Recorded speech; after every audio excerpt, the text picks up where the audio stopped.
In today's video, we will be comparing two popular security camera systems, the ANKE 3K Lite H.265 Plus Security DVR Recorder and the Firstrend 1080p Wireless Security Camera System. We'll dive into their specifications, pros and cons, and help you determine which one suits your needs best. Let's get started.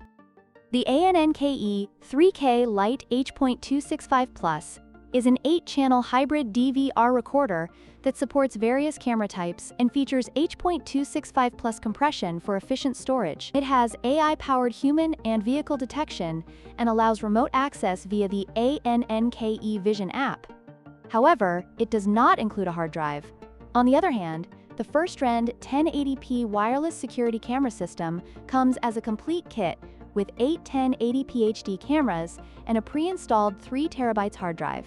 It supports wireless connectivity and offers night vision capabilities, making it ideal for both indoor and outdoor use.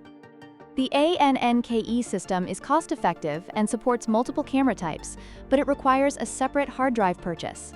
Users have reported some app issues. Conversely, the Firstrend system is a complete kit with a pre-installed hard drive and wireless convenience, but it comes at a significantly higher price and may face wireless transmission interference.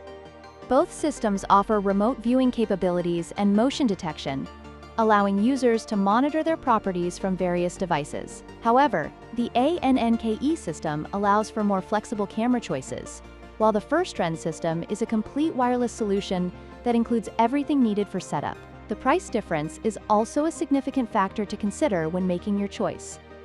In conclusion, both the ANKE 3K Lite H.265 Plus and the Firstrend 1080p wireless security camera system have their unique strengths and weaknesses. If you're looking for a more flexible and cost-effective option, the ANNKE system might be the way to go. However, if you prefer a complete package with wireless convenience, the Firstrend system could be your best choice. Don't forget to like, share, and subscribe for more comparisons.